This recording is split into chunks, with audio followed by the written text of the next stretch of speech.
Why do 68% of royal watchers think Prince Andrew should lose his title? And yet, despite the overwhelming tide of public opinion, he remains the Duke of York.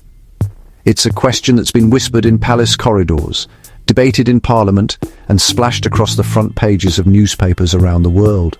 The story of Prince Andrew's title is more than just a headline. It's a window into the complex, sometimes baffling world of royal tradition, public scrutiny, and the delicate balance of power within the British monarchy. Today, we're diving deep into the heart of this royal drama to uncover why, even as the world watches and waits, Prince Andrew still holds on to his title. The Duke of York title isn't just a ceremonial label, it's a centuries-old honour, steeped in history and tradition, passed down through generations of British royalty.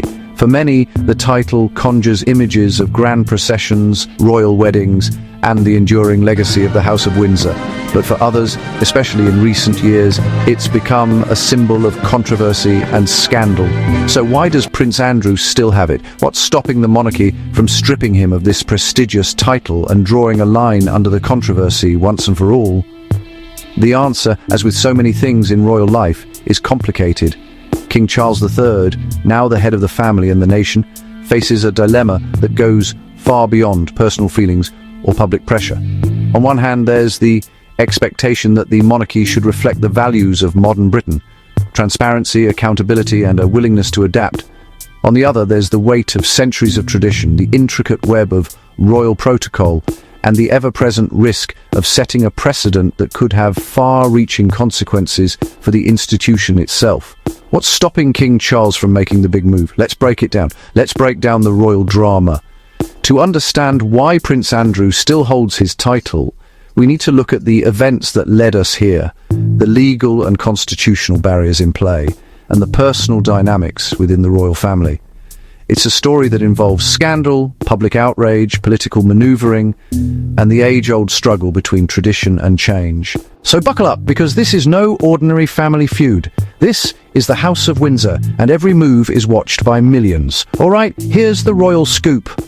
Prince Andrew's scandals rocked the monarchy, sending shockwaves through the British establishment and beyond. From his controversial friendship with Jeffrey Epstein to the explosive allegations that followed, Andrew's name became synonymous with scandal almost overnight. The media frenzy was relentless, with headlines dissecting every detail and commentators questioning the future of the monarchy itself. For many, the idea that a senior royal could be embroiled in such controversy was unthinkable. The pressure on the royal family to act was immense, and the calls for Andrew to be stripped of his titles grew louder by the day. In response, the palace took unprecedented steps.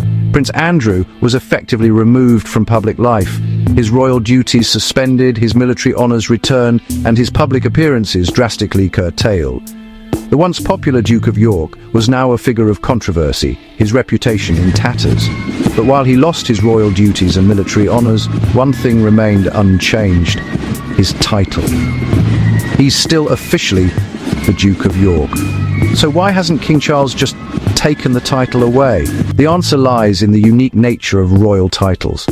Unlike a job or a military rank, a royal title is a deeply entrenched part of the British constitutional system. It's not something that can be revoked with the stroke of a pen or the wave of a hand. The title of Duke of York, in particular, carries with it centuries of history, tradition, and legal significance. To remove it would require more than just a royal decree. It would involve navigating a complex web of legal, political, and constitutional hurdles. Well, royal titles are more than just fancy names. They're symbols of the monarchy's enduring legacy, markers of status and privilege, and, in many cases, legal entities in their own right. The process of stripping a royal title is fraught with challenges, both practical and symbolic. For one thing, there's no clear precedent for removing a title like Duke of York from a living royal. The last time something similar happened was nearly a century ago, when King Edward VIII abdicated the throne and became the Duke of Windsor. Even then, the process was complicated and controversial, involving negotiations between the king, the government, and the royal family. They're loaded with centuries of tradition, legal hurdles, and constitutional complexities. The British monarchy is not just a family, it's an institution, governed by laws, customs, and conventions that have evolved over hundreds of years. Any move to strip a royal title would likely require the involvement of Parliament, the approval of the monarch, and possibly even changes to existing laws. It's a process that could take months, if not years, and would almost certainly provoke intense debate and scrutiny. And, let's be real, a hefty dose of royal family drama. The Windsors are no strangers to controversy, but the prospect of stripping a senior royal of his title would be unprecedented in modern times. It would raise questions about the future of the monarchy, the role of tradition in a changing world, and the ability of the royal family to adapt to new realities. For King Charles, the decision is as much about protecting the institution as it is about responding to public opinion. Stripping a title like this, it's not just a "you're fired" moment, it's a constitutional minefield with potential repercussions for the entire royal family. Imagine the headlines: King Charles strips brother of title. The media frenzy would be intense, the public debate fierce, and the political fallout unpredictable. For a monarchy that prides itself on stability and continuity, such a move would be a seismic shift. It could mean Parliament, legal headaches, and headlines for months. The process would likely involve lengthy debates in the House of Commons and the House of Lords, legal challenges from all sides, and a level of public scrutiny rarely seen in British politics. For the royal family, it would be a test of their ability to weather the storm and emerge with their reputation intact. Meanwhile, the internet's having a field day. Memes, TikToks, and viral tweets dissecting every twist and turn of the saga. Social media has become a battleground for royal watchers, with some calling for Andrew's title to be stripped immediately, while others argue for due process and respect for tradition. The debate has spilled over into mainstream media, with commentators, politicians, and even other royals weighing in on the issue. You name it. But behind the scenes, Charles might be waiting for the right time, carefully weighing his options and consulting with advisors. The decision to strip a royal title is not one to be taken lightly, and for King Charles, the stakes couldn't be higher. He must balance the demands of public opinion with the need to protect the monarchy's reputation and ensure its long-term survival. Timing is everything, and Charles may be hoping that, with time, the controversy will fade and the pressure to act will diminish, or hoping the drama will fade. In the meantime, Prince Andrew remains in a kind of royal limbo, stripped of his duties, shunned by much of the public, but still holding on to his title. It's a situation that has no easy solution, and one that continues to divide opinion both within the royal family and among the British public.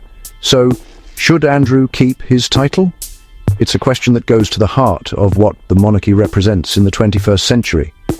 Is it an institution that can adapt to changing times, or is it bound by tradition and precedent? Should the actions of one member be enough to warrant such a drastic step, or is there value in preserving the continuity of the royal family even in the face of scandal?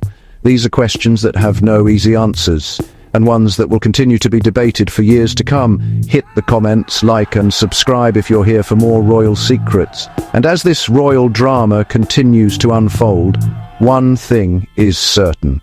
The story of Prince Andrew and his title is far from over. Whether you're a staunch monarchist, a critic of the royal family, or just a fascinated observer, the saga of the Duke of York offers a unique glimpse into the challenges and complexities of modern royalty. So stay tuned, because in the world of the Windsors, anything can happen, and the next chapter could be just around the corner.